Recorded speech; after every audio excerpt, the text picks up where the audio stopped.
Bom dia! Vocês estão bem? Aqui tá meio friozinho hoje. Quando fica mais frio assim, a gente fica mais pensativo, né?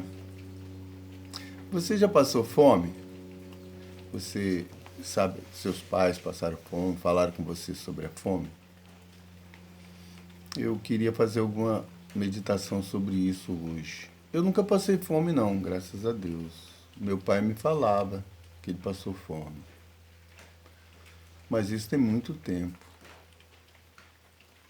Você sabia que atualmente no nosso país nós temos um pouquinho mais, 33 milhões de pessoas assim passando fome? Na verdade, o nome agora não é fome mais não, o nome agora é assim, cidadão em situação de insegurança alimentar. Mas a fome é a mesma, a barriga ronca do mesmo jeito. É quase inacreditável, né, a gente pensar que num país assim tão grande como o nosso, né, onde o agronegócio todo ano bate recordes, onde nós exportamos assim tanto alimentos, né, como soja, milho, quanto os insumos necessários a produzir os alimentos, né? Nós exportamos óleos produzidos do petróleo, exportamos minério. Então, como que a gente, né, numa situação dessa, ainda passa fome?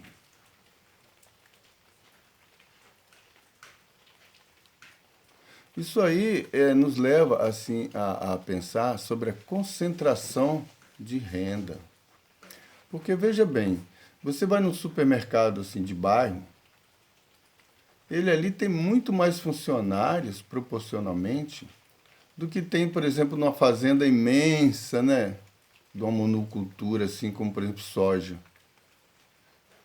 Se você dividir, por exemplo, né, o faturamento de um supermercado pelo número de funcionários e dividir lá numa fazenda de produção de soja pelo número de funcionários, você vai ver que há uma desproporção imensa. O agronegócio rende muita divisa. Ele engorda o PIB, né? Isso é muito interessante, né? Todo mundo fica falando PIB, PIB, PIB. Mas é importante não é assim só a quantidade de PIB, o número, o valor de dinheiro que se produziu no final do ano. O importante é saber como que aquele dinheiro foi redistribuído. Quem trabalhou, quem participou, quem durante todo o ano, os brasileiros, né, trabalhadores que lutaram, como que eles receberam de volta o resultado? Qual é o naco deles? Porque um agronegócio, ele gera muito PIB, mas ele trabalha no sentido da concentração de rendas. Basta ver que quem emprega mais são os pequeninos, as pequenas empresas. É o serviço, né? O supermercado. Não é o agronegócio. O agronegócio fatura muito, emprega pouco, redistribui pouco.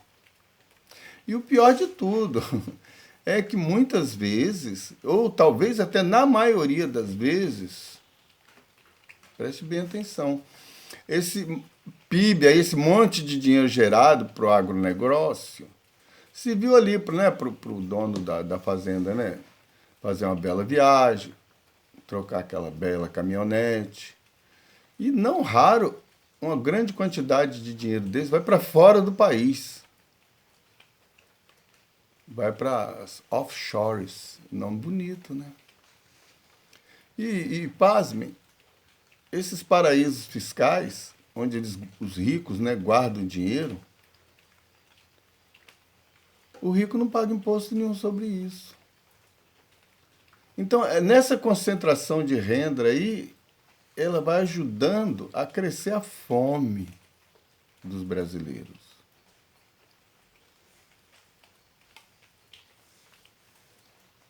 Nós precisamos, assim, encontrar uma maneira de botar um freio nisso. Porque a gente fala, estamos crescendo o PIB, estamos exportando mais, estamos gerando riqueza, mas cadê a riqueza? A riqueza está lá fora, nos paraísos fiscais, onde não se paga imposto. E aí passa-se as máquinas de novo na terra, produz outra safra maravilhosa de soja, exporta-se tudo, faz-se um passeio na Europa, troca-se as caminhonetes, guarda-se uma boa parte num paraíso fiscal e a vida segue e a fome cresce. É interessante a gente observar que muitas pessoas talvez aí estejam dizendo assim, mas isso é o liberalismo, né? É o liberal. O Estado, o que o Estado poderia fazer? Interessante, observa bem, na Turquia agora, nesse ano, nós tivemos assim uma diminuição na Europa muito grande na produção de azeite de oliva. Aí o preço foi para as alturas, né? E o governo da Turquia, que não é um grande produtor de azeite, proibiu as exportações. O Estado interviu, né, em benefício do cidadão, de quem produz a riqueza, quem está na base da produção da riqueza. Isso é muito importante entender. Aí os liberais falam assim, não, mas o Estado não pode se envolver. É uma coisa assim, chega a ser odienta, porque o Estado não pode se envolver quando é para proteger quem trabalhou, quem produziu. Aí não pode. Né? Pode, todo mundo fica à vontade. Se a China quer comprar carne, então o preço subiu, acabou a carne na mesa do brasileiro. Se lá fora querem comprar soja, vende-se a soja toda. Problema, né? E aí falta o óleo na mesa do brasileiro. O Estado não pode intervir, segundo os liberais. Mas na hora que o banco vai falir, quem é que socorre o banco? O Estado. Vai lá e bota dinheiro.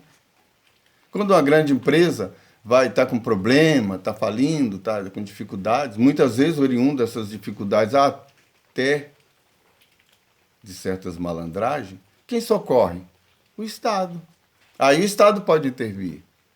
Então, na verdade, quando a gente fala assim, o liberal, ele quer que tudo funcione direitinho, que o Estado não se meta, não quer que se meta na hora de ajudar o cidadão, o trabalhador, aquele que produziu. Inclusive, isso é verdade mesmo, que você talvez não saiba, nunca procurou saber, mas devia.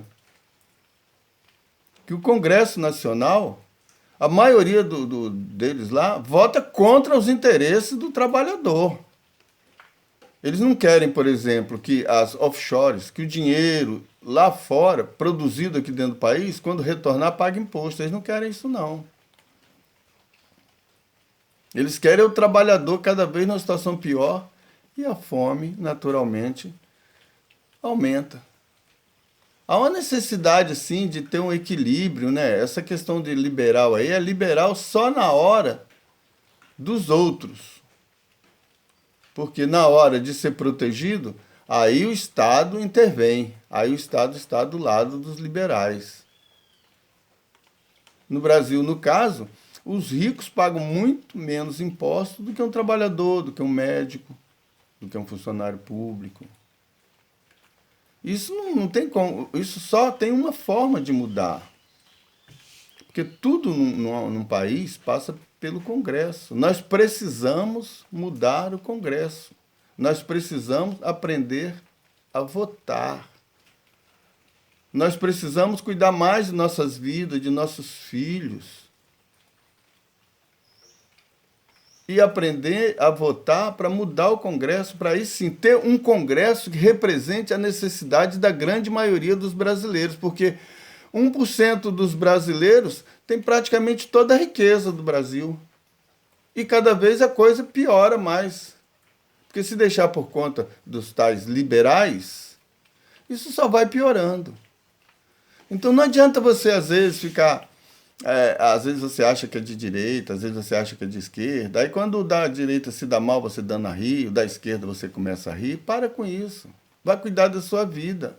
Cuidar dos seus filhos, vai procurar entender como a democracia funciona e como você pode influenciar no destino das próximas gerações. Porque a geração atual, a nossa, acabou, já era. Não tem mais jeito.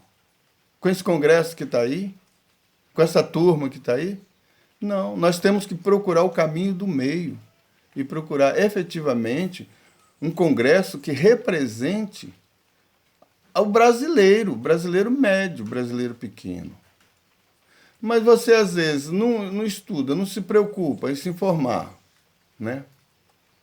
Gasta o seu tempo, às vezes, aqui ou acolá, né? Vai saber aonde. Nos botecos, né? Nas igrejas. É outra turminha perigosa também. E chega em casa, já não vai olhar se seu filho estudou, se ele fez os deveres, né? Se sua esposa está precisando disso ou daquilo. E chega no dia do voto. Você vota lá num mentiroso qualquer lá, um ricão lá não sei da onde. Assim não vai mudar nunca. A mudança está nas nossas mãos. A gente pode lembrar aí até de uma música muito interessante do Pink Floyd. É um conjunto bacana pra caramba. E o Pink Floyd tem uma música chamada Wall, The Wall, né? O muro. Onde a certa altura ele fala que, afinal, nós somos apenas um tijolinho no muro. É verdade, somos apenas um tijolinho no muro. Mas o muro, a potência do muro vai depender de cada tijolo. E cada tijolo somos nós. Se você fica aí como uma hiena, né, achando graça da desgraça, né, da direita, outro achando graça da desgraça da esquerda, isso aí não vai te levar a lugar nenhum, não. Você fica dando assim moral, né? Um monte de palhaço que fica dando notícia aí, falando aquele monte de bobagem, faz uma piadinha. Ah, se deu mal. Ah, porque tem relógio. Não, o outro também tem relógio. E agora, como é que vai ser o negócio do relógio? Cadê o relógio? Isso tudo tem que ser resolvido. Mas não vai resolver nada, porque isso é uma coisa que a gente já viu, inclusive. Porque aqui no nosso país as coisas vão assim mesmo, né? Eles vão brigando, o andar de cima vai se desentendendo até o momento onde eles fecham um combinado entre eles. E aí já era. Aí acabou, fica tudo por isso. Ninguém, aquele que foi condenado passa a ser descondenado, aquele que vai ser condenado está sendo julgado na instância errada. O outro, as provas já não valem mais, aquilo que valia não é mais, o que era não era mais. Só tem uma coisa que não fecha aí, que é a devolução dos dinheiros devolvidos, né? Fruto de propinas. Mas não vai resolver nada, nós temos que pensar no futuro, porque o presente está perdido. Pense nisso, pense no futuro, pense nas próximas gerações, pense nos seus filhos. Faça a sua parte. Porque a vaca já foi para o brejo há muito tempo. É isso aí, meu amigo. Hoje o dia está meio chuvoso, eu estou dando tipo um desabafo, né? E eu agradeço muito de você ter me ouvido até aqui. Quem puder deixar um joinha aí, né? Eu agradeço aquele joinha. Se puder se inscrever, se puder compartilhar, isso ajuda muito a gente, né? Na verdade, o canal, ele depende totalmente, assim, né? De você achar interessante, né, isso aí, meditar sobre isso e chamar os amigos para meditar sobre isso. É uma tarefa difícil, mas quem sabe, né? Muito obrigado, um abraço. 1984, As Avessas, em busca do caminho do meio, longe desse fla-flu, né, que nós estamos vivendo na política. Até